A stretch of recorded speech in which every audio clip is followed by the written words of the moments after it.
നമസ്കാരം. നമുക്കിന്ന് കുറച്ച് സംഖ്യകളെ പരിചയപ്പെടാം. നരേന്ദ്രമോദി 17-ാം വയസ്സിൽ സന്യാസിയാവാൻ വേണ്ടി വീട് വിട്ടുപോയി. സ്കൂൾ വരെ മാത്രം ഔപചാരിക വിദ്യാഭ്യാസം. ബിരുദവും ബിരുദാനന്തര ബിരുദവും വിദൂര വിദ്യാഭ്യാസം വഴി നേടി. 40 വർഷം RSS പ്രചാരകൻ. 52-ാം വയസ്സിൽ ഗുജറാത്ത് മുഖ്യമന്ത്രി. 12 വർഷം ഗുജറാത്ത് മുഖ്യമന്ത്രി. 2014 മുതൽ ഭാരതത്തിന്റെ പ്രധാനമന്ത്രി. ഭാരതത്തിനെ 10ാമത്തെ സാമ്പത്തിക ശക്തിയിൽ നിന്ന് 5ാമത്തെ സാമ്പത്തിക ശക്തിയാക്കി. ഇന്ത്യൻ GDP 2 ട്രില്യണിൽ നിന്ന് 3.1 ട്രില്യണാക്കി. ലോക നേതാക്കളിൽ ഏറ്റവും ഉയർന്ന സ്ഥാനം. ട്വിറ്ററിൽ ഏറ്റവും അധികം പിന്തുടരപ്പെടുന്ന രാഷ്ട്രീയക്കാരൻ. അമേരിക്ക, റഷ്യ, ആഫ്രിക്കൻ രാജ്യങ്ങൾ, ഇസ്രായേൽ, ഇസ്ലാമിക രാജ്യങ്ങൾ എന്നിവരുടെയും പ്രിയങ്കരൻ. അടുത്തത് നിർമ്മല സീതാരാമൻ. PwC എന്ന ലോകോത്തര കൺസൾട്ടിംഗ് കമ്പനിയിൽ ജോലി ചെയ്തു. ആദ്യം BJPയിൽ വക്താവായി ചേർന്നു. പടിപ്പടിയായി പ്രതിരോധ മന്ത്രിയും പിന്നീട് ധനകാര്യമന്ത്രിയുമായി. ലോകത്തിലെ 5ാമത്തെ സാമ്പത്തിക ശക്തിയുടെ ധനകാര്യമന്ത്രി. എതിരാളികളെ നിലം പരിശാക്കാൻ പോന്ന മികച്ച വാഗ്മി. പീയൂഷ് ഗോയൽ. CA ബിരുദം, നിയമബിരുദം എന്നിവ നേടി. രാഷ്ട്രീയത്തിൽ വരുന്നതിന് മുൻപ് ഇൻവെസ്റ്റ്മെന്റ് ബാങ്കറായിരുന്നു. SBIയുടെ ബോർഡ് മെമ്പറായിരുന്നു. ധനകാര്യ സ്റ്റാൻഡിംഗ് കമ്മിറ്റിയിലും പ്രതിരോധ മന്ത്രാലയത്തിന്റെ കൺസൾട്ടേറ്റീവ് കമ്മിറ്റിയിലും ഗോയൽ അംഗമായിരുന്നു. ഇന്ത്യൻ മെർച്ചന്റ്സ് ചേംബറിന്റെ മാനേജിംഗ് കമ്മിറ്റിയിലെ സജീവ അംഗമായ അദ്ദേഹം ആദിവാസി വിദ്യാഭ്യാസം, ശാരീരിക വൈകല്യമുള്ളവരുടെ ക്ഷേമം തുടങ്ങിയ വൈവിധ്യമാർന്ന മേഖലകളിലെ NGOകളുമായി ബന്ധപ്പെട്ട് പ്രവർത്തിച്ചിരുന്നു. അശ്വിനി കുമാർ വൈഷ്ണവ്.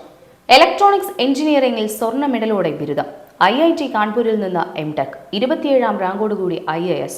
യൂണിവേഴ്സിറ്റി ഓഫ് പെൻസിൽവാനിയയിലെ വാട്ടൺ സ്കൂളിൽ നിന്ന് MBA കഴിഞ്ഞ് തിരിച്ചു വന്ന GE കമ്പനിയിൽ മാനേജിംഗ് ഡയറക്ടർ.